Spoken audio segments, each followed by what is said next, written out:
Listo.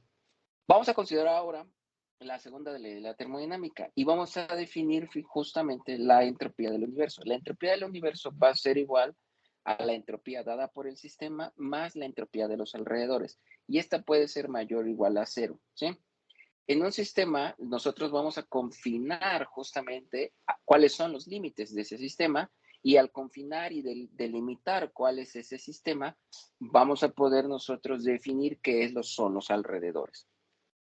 Suponiendo, en un reactor lo que podemos tener nosotros es justamente el reactor como un sistema, los límites del sistema son las paredes del reactor y todo lo que está dentro del reactor será nuestro sistema que vamos a medir, ¿no? Recuerden que con base en la termodinámica podemos definir sistema aislado, sistema abierto, sistema cerrado, cada uno con sus características, ¿verdad?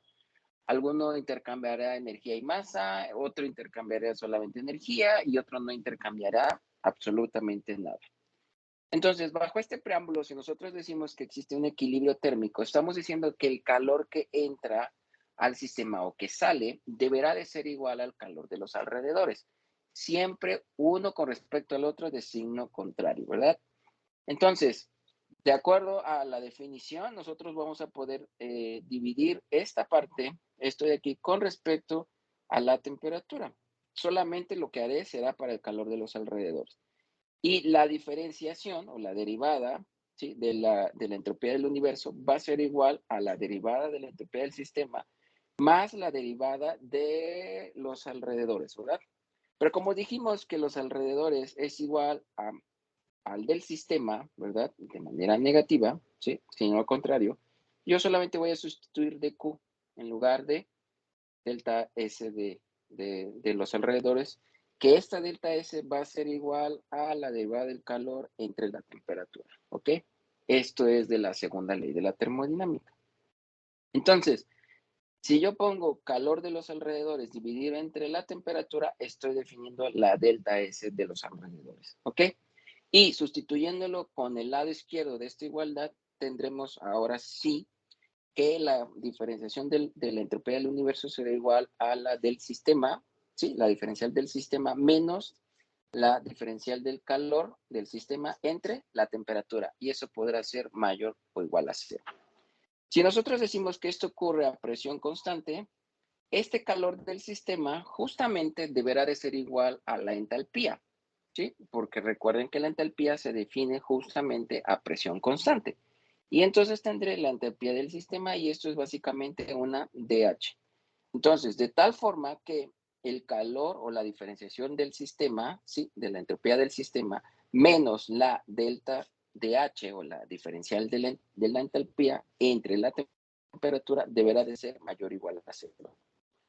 Y con esto tendríamos esta igualdad. Como estoy pasando simplemente de este lado, del lado izquierdo al lado derecho, no le estoy haciendo nada a la inecuación, ¿sí? No lo estoy multiplicando por negativo, y entonces solamente es cruzar de este lado, que es negativo, pasa del lado derecho de forma positiva. Y entonces tendré esta nueva definición, ¿verdad?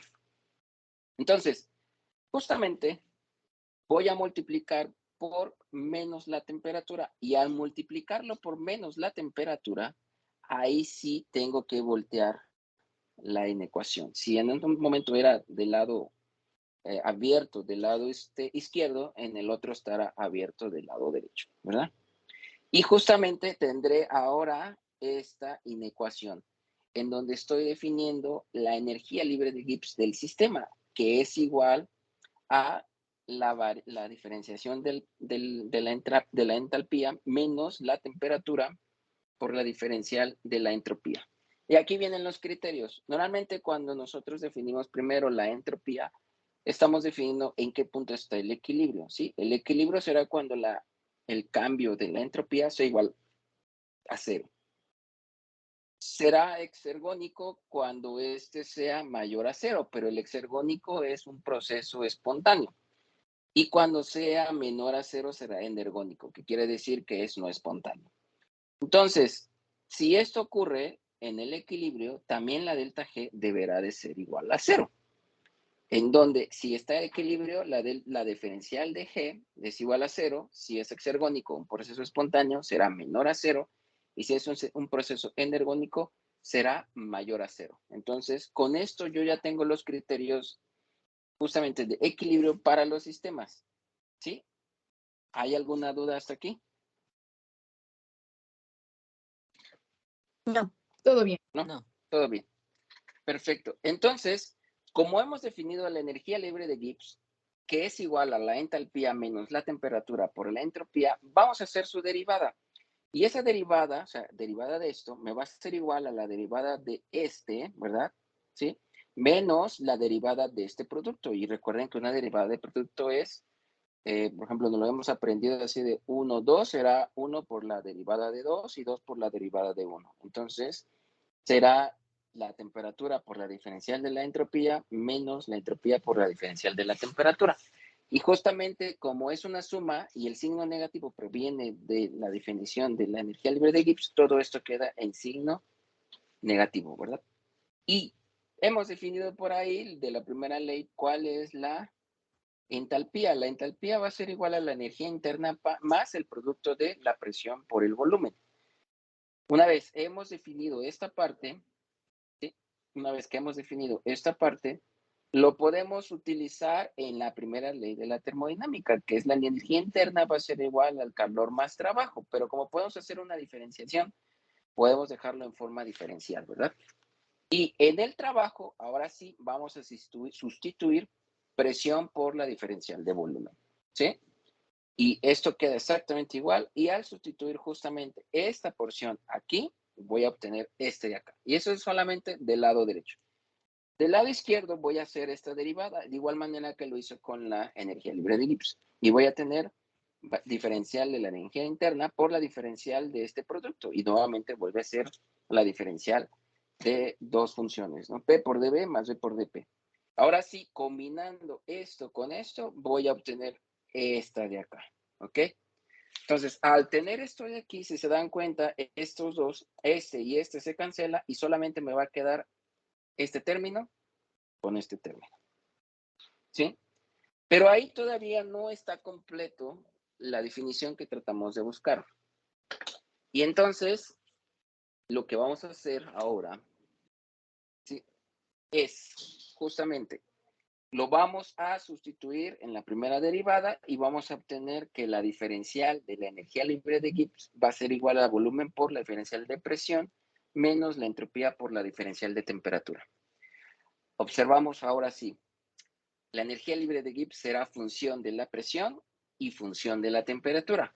Y con este concepto, ahora nosotros hacemos una función a la cual le sacamos justamente la diferencial total. Esto es una diferencial exacta. Entonces voy a tener diferencial de la energía libre de Gibbs, pues, será igual a ¿qué? A la variación de cambio de la energía libre de Gibbs con respecto a la temperatura a presión constante por la diferencial de la temperatura. Y es solamente esta parte. Luego más, y haré lo mismo, pero ahora con la presión, ¿no? Variación de cambio de energía libre de Gibbs con la presión a temperatura constante por dP. Y ahora sí, igualo, comparo esta con esta, ¿sí? Con la que tengo aquí en la parte superior, ¿sí? Y ahora sí digo, ok, la derivada de la energía libre de Gibbs con respecto a la temperatura a presión constante es la entropía de signo negativo. Y la diferencial de la energía libre de Gibbs con respecto a la presión a temperatura constante es el volumen. Entonces, estas diferenciales parciales ya me definen y relacionan, ¿sí? La variación de cambio de la energía libre de Gibbs con respecto a la temperatura y la variación de cambio de la energía libre de Gibbs con respecto a la presión. Pareciera que ahí todavía no hay nada relacionado con el potencial químico, ¿verdad? Pero vamos a continuar. ¿Sí? Voy a tomar solamente la que está en función del volumen, ¿sí? La que es igual al volumen. Con esta regresaré después, más adelante. Entonces, voy a integrar solamente esta de aquí, ¿ok? Esta diferencial. Entonces, como voy a ir del estado estándar, ¿sí? Voy a definir ahora sí un estado, este estado estándar, la cual normalmente es 25 grados y una presión de un bar. En donde, ¿por qué estado estándar? Porque tanto la fase líquida como la fase sólida, como la fase gaseosa, o esos estados de agregación de la materia coexisten o pueden coexistir a 25 grados y una atmósfera o un bar, pues hemos definido un estado estándar, ¿no? Entonces, voy a ir de dónde a dónde, del estado estándar hacia cualquier otra definición en donde pueda tener yo estado no estándar, ¿ok? Entonces voy a ir de la energía libre de Gibbs de estado estándar hasta G, y esto mismo, aquí, con respecto a la presión, voy a ir de presión estado estándar, una atmósfera o un bar, que ya lo hemos definido, y me voy a ir hasta otra presión completamente diferente. Entonces, estoy definiendo que en esta ecuación lo único que está variando es la presión, la temperatura seguirá siendo constante, ¿verdad? Ok, entonces puedo integrar del lado izquierdo con el lado derecho, ¿sí? El lado izquierdo y el lado derecho, y del lado izquierdo tendré una diferencia de energía libre de Gibbs que voy del estado 1 al estado 2, será estado 2 menos estado 1, y de este lado lo único que puedo definir por ahora es ese volumen. ¿Cómo voy a definir ese volumen? Con la ley de los gases ideales. Entonces, la ley de los gases ideales me dice que volumen es igual a nRT entre presión, ¿verdad? Y solamente hemos dicho también justo que la temperatura es constante, sale de la integral, ¿sí? N y R son constantes y solamente tengo la integral justamente de esta diferencial de presión con respecto a presión, de P entre P. Y si observan ustedes, paso este número de moles del otro lado, ahora sí ya hay una relación con el potencial químico. Ese potencial químico no es más que la relación de la energía libre de Gibbs del sistema con respecto al número de moles, que pueden ser número de moles de la especie I o pueden ser número de moles totales, ¿verdad? En este caso, lo estamos refiriendo a un gas, por eso es que estamos utilizando la ley de gases ideales, ¿ok? Entonces, al pasar esta n del otro lado, esta n del otro lado, si aquí está multiplicando, pasa dividiendo, voy a obtener justamente esta diferencia, y esto de aquí lo voy a llamar ahora este potencial químico estado estándar, y este potencial químico a otra consideración que es presión diferente, ¿verdad? Sería a T y P en función de T y P, y esto igual al estado estándar a T y P, que sería en este caso a presión de un bar y 25 grados más RT por el logaritmo natural de esa presión. ¿Por qué no estoy colocando el P0 en la parte de abajo? Porque hemos dicho que vale 1, ¿verdad? Entonces, con esto hemos definido el potencial químico de una especie que en este caso es el estado gaseoso. Y ahora con esta ecuación vamos a construir todo lo demás, ¿sí? Fíjense, como les he dicho, nosotros hemos considerado justamente que nuestro sistema es fase gas, pero también ¿qué ocurre con la fase líquida? Bueno, en esta diapositiva lo único que les estoy mostrando es justamente que si yo tengo la presión parcial y es un gas ideal, este sistema deberá de ser a presiones bajas, ¿no? Presiones bajas y temperaturas bajas.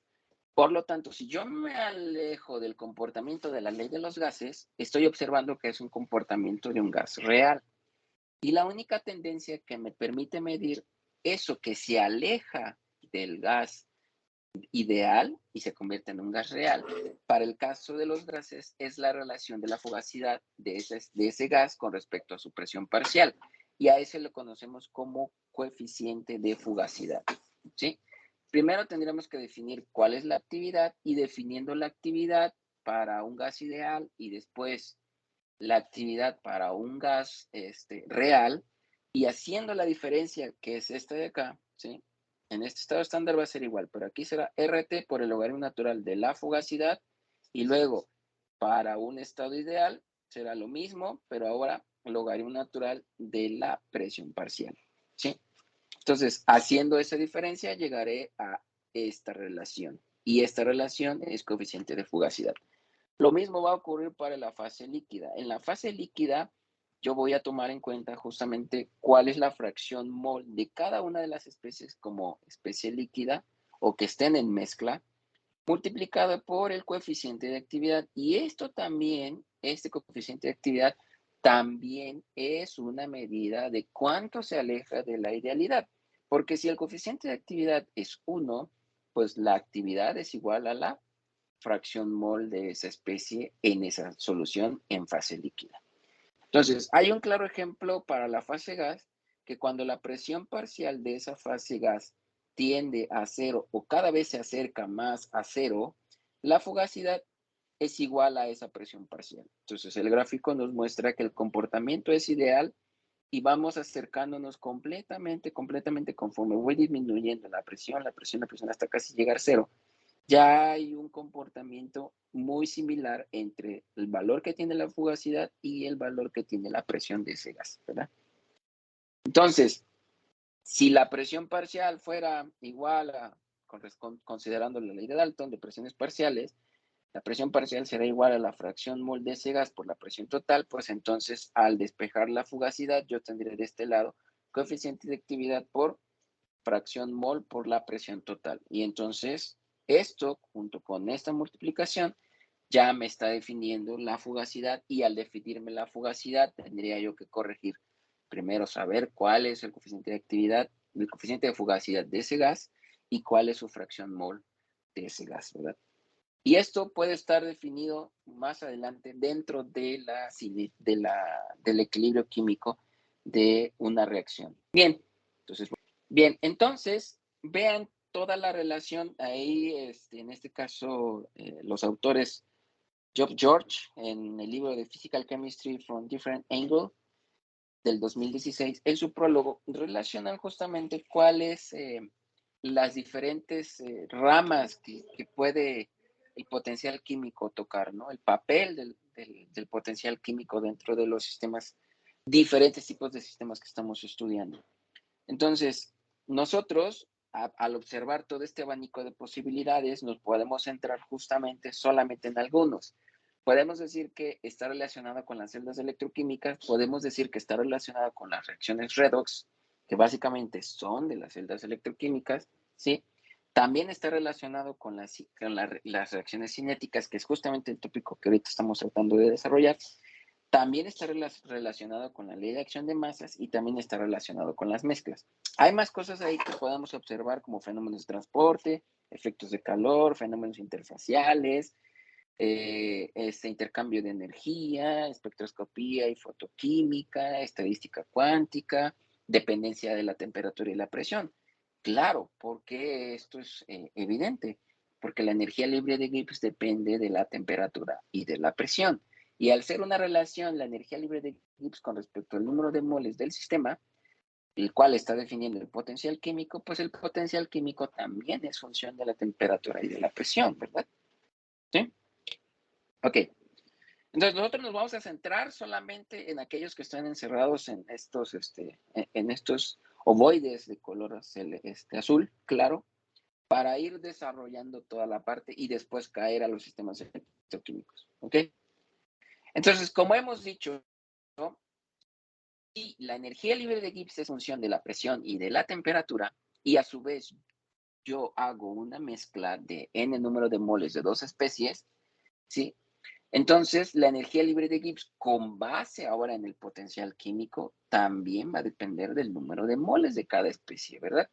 Entonces, ampliamos un poquito esta diferencial total y ahora incorporamos el número de moles de la especie 1, de la especie 2, así hasta obtener el número de moles de especies totales, ¿no? Podemos considerarlo solamente 2 y hacer toda la matemática y nos debe de salir exactamente igual si contemplamos en el número de posibilidades, ¿sí? Con respecto al número de moles. O sea, pues digamos, J número de especies, ¿no?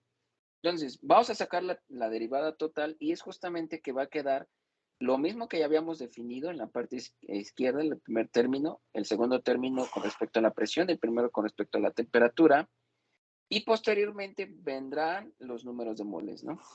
Entonces aquí será la variación de cambio de la energía libre de Gibbs con respecto al número de moles de la especie 1, manteniendo el segundo constante, pero como estoy tomando en cuenta el número de especies, J es el número de especies totales, todas las demás se mantienen constantes, ¿verdad? Solamente la especie 1 es la que está cambiando. Y después vendrá, ahora sí, con respecto al 2, y nuevamente estoy colocando J especies como constante, ¿no? Y aquí va colocando justamente la derivada del número de moles de la especie 1 y aquí la derivada de moles de la especie 2, ¿ok? Si no hay cambio, o sea, no hay cambio en el número de moles del estado 1 al estado 2, no hubo ningún cambio, en este mezclado no hay más cambios, entonces es claro que el número de moles, por ejemplo, de la especie 1 y de la especie 2 es 0, ¿verdad? Porque no hay cambio completamente en ese sistema. Es constante, por decirlo de una forma. Entonces, justamente, solamente será función de la temperatura y de la presión, ¿sí?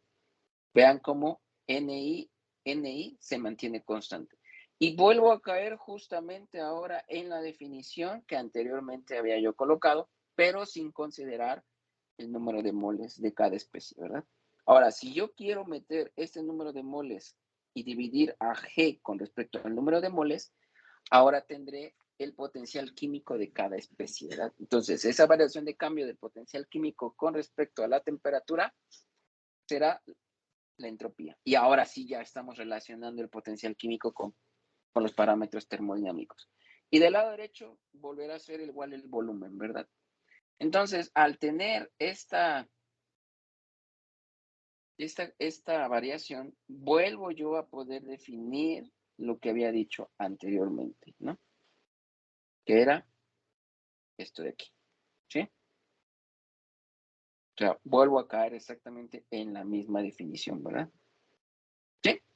Entonces, nuestra definición de potencial químico ahora es la variación de cambio de los moles con respecto a, la variación de cambio de la energía libre de Gibbs con respecto al número de moles, ¿verdad? Manteniendo la temperatura, la presión y las otras especies constantes, ¿verdad?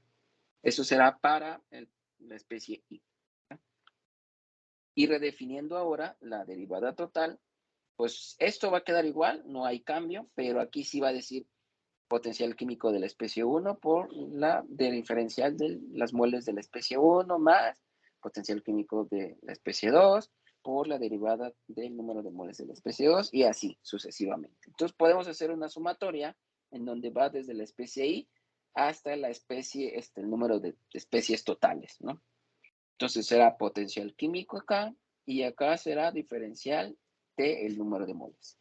Ahora, dejando un poquito de lado a esta definición, porque si yo ahora digo que la temperatura y la presión se mantienen constantes, pues es claro que voy a llegar a esta definición, ¿verdad? Simplemente voy a pasar esta variación de cambio con respecto a la energía libre de Gibbs, la energía libre de Gibbs con respecto al número de moles transferidos, ¿sí? Y eso será el potencial químico.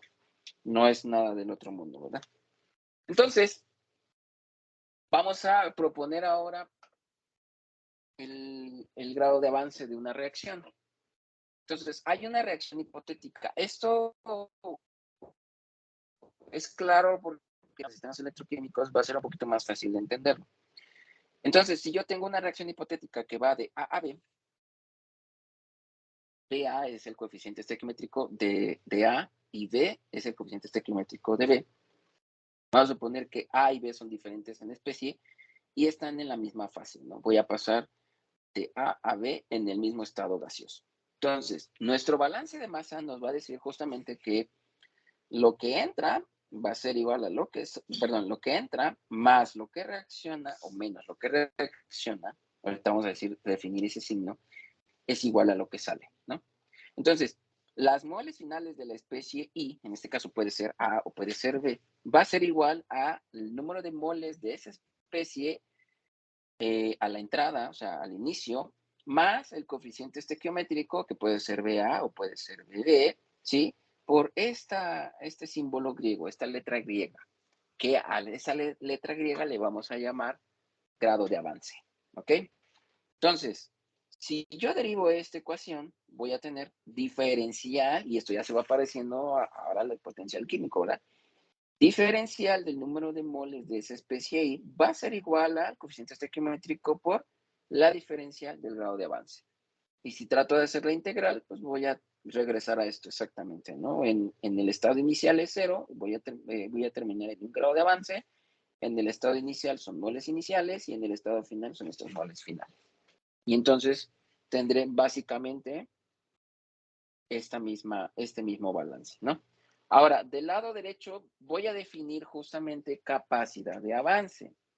Y aquí sí les pregunto, porque creo que la mayoría son químicos, ¿verdad? En general. ¿Cómo definimos nosotros el reactivo limitante? ¿Alguien se acuerda de sus conocimientos de reacciones químicas? El que Química se gasta general. primero. El que se gasta primero. Ok, muy bien. Eso es un primer acercamiento. ¿Cómo determinamos cuál es el que se gasta primero?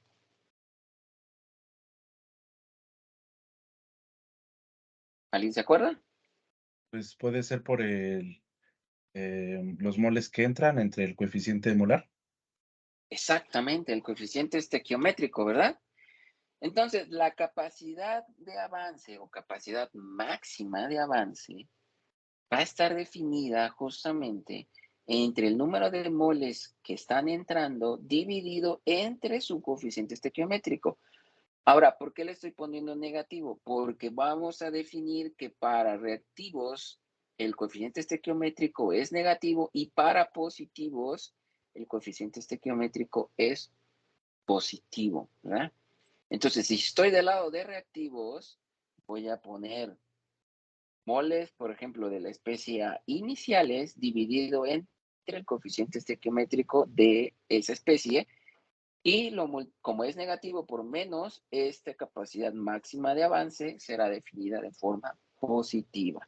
Por lo tanto, si yo tengo mole o capacidad máxima de avance, por ejemplo, en una reacción en donde A más B es igual a C y A su relación de este reactivo limitante es 1, mientras que B es 2, es claro que el reactivo limitante será A. Entonces, la mayor cantidad del grado de avance que voy a obtener será 1, ¿sí? No 2, 1, ¿sí? Porque es el reactivo limitante, es el primero que me voy a consumir, ¿verdad? ¿Sí? ¿Sí queda claro esa parte? ¿Sí? No puede el grado de avance ser mayor al número de moles que va a tener el reactivo limitante, ¿verdad? Ok, entonces, me voy a ir justamente de aquí, me voy a ir justamente con esto de aquí, con la derivada, ¿sale? Entonces, esto lo estudió Teófilo Ernest de Donder que vivió de 1872 a 1957. Y es justo Schrödinger, Einstein, todos los famosos del siglo pasado, ¿verdad? Entonces, estamos estudiando la química, la termodinámica de estos sistemas, pero que fueron desarrollados prácticamente el siglo pasado. ¿Ok? Algo interesante también que no podemos dejar de mano es la termoquímica. La termoquímica es el estudio de los cambios de energía en reacciones químicas, ¿no? Y por aquí podemos definir justamente que la entalpía de reacción puede ser definida como el calor absorbido o liberado en la transformación de reactivos a alguna temperatura y presión, ¿sí? Dado a una presión y temperatura, ¿sí? A productos que salen a la misma temperatura y la misma presión. Entonces, por ejemplo, si nosotros quemamos carbón en presencia de oxígeno, ¿verdad? Me va a dar CO2. Y esta delta H de reacción son aproximadamente numéricamente el valor 393.5 kilojoules. Entonces, yo puedo ir de reactantes a productos o de reactantes a productos en un sentido y en otro. Y en esta gráfica, justamente en el que estoy marcando acá, la delta H de reacción es menor a cero y la delta H de reacción es mayor a cero. Yo creo que eso lo tienen claro, ¿no? Es una reacción exotérmica menor a cero y una reacción endotérmica mayor a cero. Exotérmica es que libera calor y endotérmica es que necesita calor, ¿verdad? Entonces, hay dos formas de poder calcular las deltas H de reacción. Una es partiendo de la delta H de formación y la otra es partiendo del calor de reacción dado por el mismo sistema. Y en este caso, nosotros podemos definir para la delta H de reacción será lo que siempre decimos casi como si fuera un rezo, ¿verdad? Productos menos reactivos, ¿verdad? Entonces, si yo solamente vinculo el coeficiente estequiométrico por la delta H, esta delta H será estándar ¿sí? Estado estándar, molar, porque seguimos hablando del estado estándar. Entonces aquí este coeficiente será positivo para productos y negativo para reactivos, ¿verdad? Y partiendo de la reacción hipotética, tendremos A más B igual a C más D, cada uno con su coeficiente estequiométrico, ¿verdad? Y la delta H de reacción será para el producto C, para el producto D, menos lo que es el producto de A y lo que es el producto de B. Entonces, yo voy a entrar a esta temperatura, ¿sí? Y lo que voy a hacer ahora es bajar de esta temperatura e irme hacia las especies en sus elementos, ¿verdad? Que es el calor de formación, al estado estándar, o sea, 25 grados, ¿verdad? Y después de 25 grados irme hacia la temperatura de productos, que es este camino, ¿no? De aquí, esta transformación de aquí a acá. Entonces, el método directo será pasar de aquí, de reactivos a productos, y el método indirecto será pasar de reactivos a sus elementos, que son los deltas H de formación, y después regresar hacia productos, ¿verdad? Entonces, sumo los dos caminos y me voy por el camino indirecto. Sumo el camino de aquí para acá, más el camino de aquí para acá, ¿sí? Entonces, estas leyes pues, fueron propuestas por ahí de 1780 por Lavoisier y Laplace, las cuales indican que el cambio de energía acompañada de cualquier transformación es igual y de signo negativo, o sea, sentido opuesto, a la energía del cambio acompañada por el proceso contrario, ¿verdad? Entonces, siempre les he dicho, por ahí nosotros en esa época, pues seguíamos gobernados por el yugo de español y al menos Laplace falleció en el 827, pues diferente, apenas llevábamos 7 años de habernos independizado, entre comillas, ¿verdad? Y Lavoisier vivió hasta 1794. Él nunca vio que México se independizó, ¿no? El otro que también se puso a estudiar todas estas transformaciones fue Hess, ¿sí? Hess decía, Hermann Henry Hess, decía en 1840, ¿sí? La ley de Hess para la suma total de calores constantes, ¿no? Entonces, el cambio de energía acompañado de cualquier transformación es la misma si el proceso ocurre en un paso o varios. Eso no lo dijo él. Entonces, yo puedo sumar justamente productos, lo que había dicho, menos reactivos, ¿verdad? Y entonces se define, ahora sí, la entalpía de formación estándar molar, que dice, es la entalpía, el cambio de entalpía cuando una mol de un compuesto es formado de sus elementos constituyentes de 8 Kelvin. ¿Ok? Entonces, el camino directo será justamente tener las deltas H de formación de cada una de estas especies a este estado estándar, ¿verdad? Y restarlo, así como está en la suma que nos hemos aprendido, productos menos reactivos, ¿no?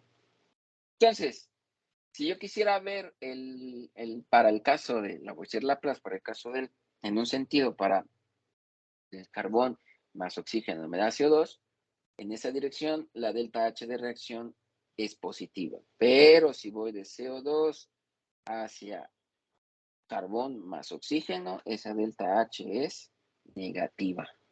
¿Sí? O sea, yo cambio el sentido y simplemente estoy definiendo que en un sentido será positivo y en el otro sentido será negativo. A lo cual estoy sumando el camino 2 más el camino 3. Y el camino 2 es negativo porque estoy bajando la temperatura a 25, que la temperatura a la cual entran los reactivos es mayor, ¿sí? Y de esa manera se define ese signo negativo, porque recuerden que la delta H es igual a la integral de Cp por dt, ¿verdad? Pues yo voy a tener que delta H es igual a la integral de Cp por dt. Y si aquí voy de T0 hasta T, pues y T0 es menor que T, pues este signo, esta integral, siempre me va a dar justamente así como está, será positivo. Pero si invierto estos límites, puedo yo, por la propiedad de las integrales, ¿verdad? Fundamental del cálculo, cambiarlo de signo. Entonces pondría T0, T, Cp por dt. Y estoy exactamente con lo mismo, ¿verdad? Entonces, por eso el camino de este lado es negativo, luego de aquí para acá se vuelve positivo, ¿sí? Y finalmente estoy sumando la ley de Hess, ¿verdad? Eso es lo que debemos de recordar justamente de la termoquímica. Y esto cumple no solamente para la energía libre de, para la entalpía de reacción, también va a cumplir para la entropía de reacción y también va a cumplir para la energía libre de Gibbs de reacción. Entonces, la energía libre de Gibbs tendrá dos definiciones. Una, en donde involucra la delta H de reacción y la delta S, y la otra es las deltas G de formación. Aquí ya es fácil poder determinar cuál será la eficiencia térmica de una reacción y es nada más la relación entre la delta G de reacción contra la delta H de reacción, y por ahí el 1000 es porque justamente la delta H de reacción está en kilojoules, ¿verdad? Si está en kilojoules, yo tengo que multiplicarlo por 10 a la 3, y si está en joules, ya no tengo que hacerle nada, ¿no? Pero en la mayoría de los casos, delta H y delta G tienen las mismas unidades, que son kilojoules por mol, al menos para las propiedades a estado estándar, que es 25 grados y 1 bar. Entonces, a ese estado estándar voy a tener también yo las deltas G de formación y las deltas H de formación. Entonces, con esto puedo definir la eficiencia termodinámica de esa reacción. ¿Sí? Pero entonces, ¿cuál es la relación entre la energía libre de Gibbs y el grado de avance? Y propiamente dicho, ¿cuál es la relación entre el potencial químico y el grado de avance? Entonces, les dije que yo me iría con este, ¿verdad? Este de aquí, ¿sí? Si la temperatura es a T y P constante, ¿sí? Si esta temperatura es a T y P constante, solo voy a tener la diferencial de la energía libre de Gibbs y sumaré todo lo que esté de este lado, ¿verdad? Ahora, sí, este potencial químico que está completamente de este lado, ¿verdad? Lo cambio ahora, perdón, esta delta N, lo cambio ahora por el coeficiente estequiométrico y el grado de avance, voy a poder definir justamente del cambio, va a quedar aquí B. Esta B va a quedar multiplicando acá, ¿sí? Por este potencial químico, y el grado de avance ya no va a ser dependiente e incluyente dentro de la sumatoria, ¿verdad? Sino más bien es completamente diferente. Es una sola para cada una de ellas. Entonces, saldrá de la sumatoria y ahora lo puedo pasar del otro lado. Por eso es que me queda esto de aquí. Variación de cambio de la energía libre de Gibbs con respecto a el grado de avance a T y P constante. Y del otro lado tendré la sumatoria. ¿Sí? Entonces, ¿qué me dice esto? Lo siguiente. Si yo tengo tenemos la energía libre de Gibbs y tenemos grado de avance, que en algún punto alguien le llamó coordenada de reacción, ¿verdad? Y esta variación de cambio, o este comportamiento más bien, es una parábola, que en lo general se asemeja a una parábola. En la mayoría de las reacciones es así. Cuando yo obtengo la primera derivada de una función, y eso es cálculo básico, cuando yo obtengo la primera derivada de alguna función, estoy definiendo la pendiente, ¿verdad? En un punto. Y justamente del lado izquierdo, esta pendiente es negativa, ¿verdad? De tal manera que es menor a 0. Si lo obtengo del lado derecho, esa pendiente será positiva, ¿verdad? ¿Cierto? Y si la pongo igualada a 0, es que me está diciendo que hay un mínimo. Entonces, ¿cómo definimos la energía libre de Gibbs? Como la energía mínima necesaria, ¿verdad? Entonces, si yo tengo el comportamiento de la energía libre de Gibbs con respecto al grado de avance, lo que reacciona con base en el reactivo limitante, yo sabré si esa reacción es espontánea, es no espontánea o está en el equilibrio. Entonces, en el equilibrio es que esto es así, que es espontáneo es este de acá y que es no espontáneo es esto de acá. Entonces, ¿cuáles son las condiciones del equilibrio? Bueno, si yo igualo a 0 esa derivada, pues del lado izquierdo, lo que habíamos definido anteriormente, que es esta parte de aquí, ¿sí? Será igual a 0, ¿verdad? Entonces, esto será en el equilibrio, esto será igual a 0, y recordando justamente la definición de potencial químico en términos de la fugacidad, ¿sí?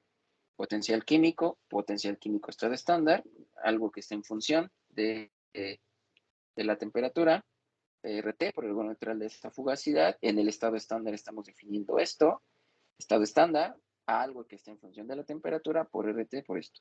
Y lo sustraigo y obtengo esta diferencia, ¿verdad? Entonces, con esta diferencia, ahora tendré potencial químico igual a potencial químico de esa especie en estado estándar, ¿sí? Entonces, vamos a utilizar esa definición y la vamos a colocar en cada una de estas, ¿no? Coeficiente estequiométrico por la definición del potencial químico de esa especie, ¿no? Que era justamente este de aquí, ¿verdad? Entonces, pasando cada uno de estos, diré, primero, expando, sigue siendo una sumatoria, por lo tanto, obtendré, paso del otro lado, ¿sí? Está sumando, pasa restando, ¿verdad? Después, esto de aquí, lo divido entre RT, quito el RT de este lado, lo pongo de este lado, y el otro lado me queda justamente el logaritmo natural de esto, ¿verdad? Y después, me doy cuenta que si observo que esta sumatoria, ¿sí? La sumatoria de logaritmos naturales será el logaritmo natural de los productos, ¿verdad? Entonces, ahora voy a pasar el logaritmo natural del otro lado, ¿verdad? El RT. Esto de acá, vean, esto de aquí ahora ya es el coeficiente estequiométrico de la especie Y por su potencial químico a estado estándar. Esto ya es la ley de Hess. ¿La vieron? Esto de aquí ya es la ley de Hess. ¿Sí? Entonces, como llegó a cero, ¿sí? Lo igualé a cero justamente porque está en el equilibrio. Ahora voy a definir la constante de equilibrio. La constante de equilibrio no es más que el múltiplo de las especies que participan en la reacción. Y si hemos dicho que el coeficiente estequiométrico de los reactivos es negativo y el de productos es positivo, pues entonces estoy definiendo la constante de equilibrio por medio de la ley de acción de masas, la cual podrá estar en función de la concentración y de la presión, ¿verdad? Cualquiera de esas dos, si el sistema se lleva a cabo en fase líquida o en fase gas. De tal manera que siempre hemos hecho nosotros productos entre reactivos, ¿verdad? Entonces, de acuerdo a la ley de Hess, esto es la ley de Hess, estado estándar, entonces tendré la delta G de reacción. Y entonces, como esto es cero, ya tengo delta G de reacción, ¿sí? Más RT por el logaritmo de esta constante Kp, pero en estado estándar, ¿verdad? Y entonces ahora sí, logaritmo natural de Kp a estado estándar es igual a menos delta G de reacción estado estándar entre RT. Y hemos definido la ecuación de Arrhenius, ¿verdad?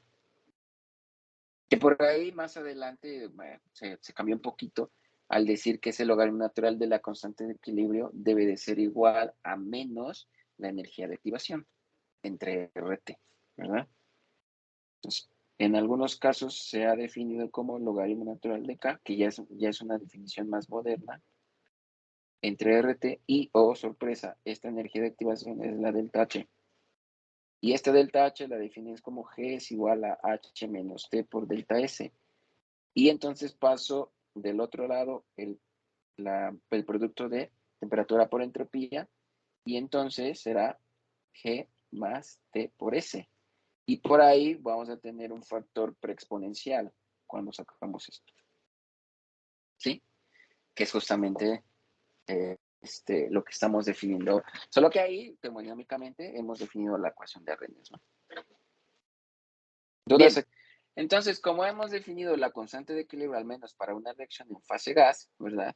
Sí, tenemos la constante de equilibrio para una reacción en fase gas. Nos vamos a dar cuenta también que esta vez será la sumatoria de los coeficientes de cada una de las especies que participan en la reacción. Nuevamente, lo que les había yo comentado. Producto será positivo y reactivo será negativo. De tal manera que si yo cumplo la ley de acción de masas, ¿verdad? La ley de acción de masas justamente me va a definir la reacción de A más B que da C más D En la constante de equilibrio en términos de presiones será presión de C elevado a su coeficiente estequiométrico, presión de D elevado a su coeficiente estequiométrico, dividido entre la presión de A por su coeficiente elevado a su coeficiente estequiométrico y así con la presión de D. Y como la presión parcial de cada una de estas especies, de acuerdo a la ley de Dalton, si consideramos que es ley de gases ideales, si no, tenemos que meter el coeficiente de fugacidad, entonces tendríamos fracción mol de esta especie I por la presión total. Ahora, sustituyendo todo esto en cada uno de estos, voy a definir justamente la constante en términos de presión, va a ser igual a ¿qué? A la constante en términos de fracción mol por la presión elevado al coeficiente total de esa reacción, ¿sí? Supongamos que todas estas están en fase gas. Entonces, BI será la suma de BC más BD menos BA menos BD, ¿verdad? Entonces, aquí lo escribo. Sería BC más BD menos BA menos BB, ¿cierto? Y entonces ya nada más sustituyo el valor numérico, ¿verdad? Y esto iría aquí, ¿sí? Y hemos definido ahí justamente la energía libre, perdón, la constante de equilibrio, pero ahora en términos de las fracciones mol, ¿verdad? ¿Dudas con esto? ¿No? Todo bien. Todo bien. Todo bien. Ok. Entonces, vamos a partir ahora de la ecuación de Arrhenius, que es justamente esta definición que ya habíamos dado hace un momento. Si a la energía libre de Gibbs yo la divido con respecto a la temperatura, ¿sí? Y ahora por la definición era la sumatoria de los coeficientes estequiométricos por su potencial químico. El potencial químico es el único que va a estar siendo dividido en función de con respecto a la temperatura. Y bueno, a los termodinámicos les gustan mucho las diferenciales, ¿verdad? Entonces, lo que hicieron fue justamente de la ecuación de Arrhenius, tomar la derivada parcial del logaritmo natural de la constante de equilibrio, pero ahora con respecto a la temperatura y a presión constante. Y esto va a ser igual a esto que tenemos aquí, ¿sí? Perdón, es de la ecuación de Arrhenius, ¿sí? La R sale de la diferencial y ahora tendré solamente esto de aquí. Esto de aquí es lo único que me interesa. Entonces era variación de cambio parcial de la energía libre de Gibbs con respecto a la temperatura, ¿sí? Y ahora hay una relación, ¿verdad? De energía libre de Gibbs con respecto a la temperatura.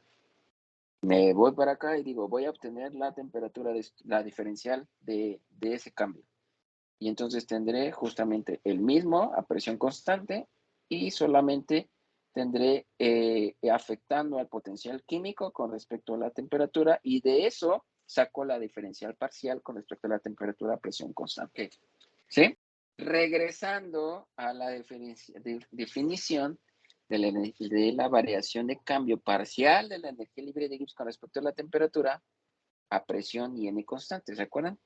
Entonces tendré yo que esto es igual a ¿qué? A menos la entropía, ¿verdad? Y por definición tenemos que entalpía menos T por temperatura por entropía, ¿verdad?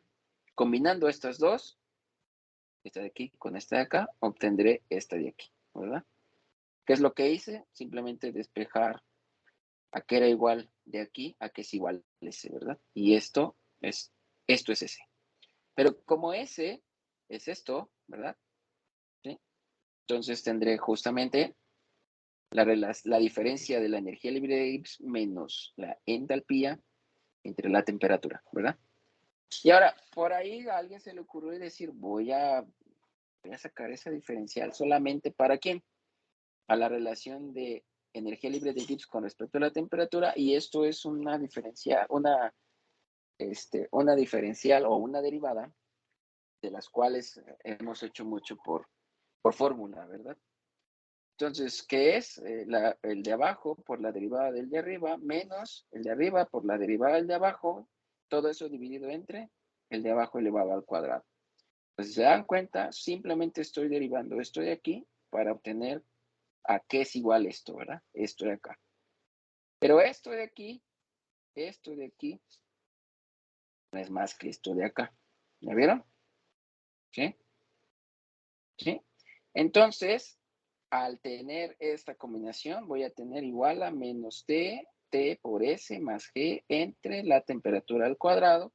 Y esto es igual, esto de aquí es la entalpía. Entonces tendré entalpía entre la temperatura al cuadrado. Esta es la ecuación de Gibbs-Helmholtz. Okay.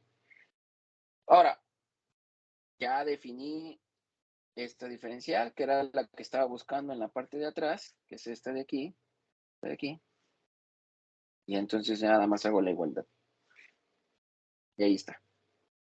Ecuación de Van Hoff. ¿Sí?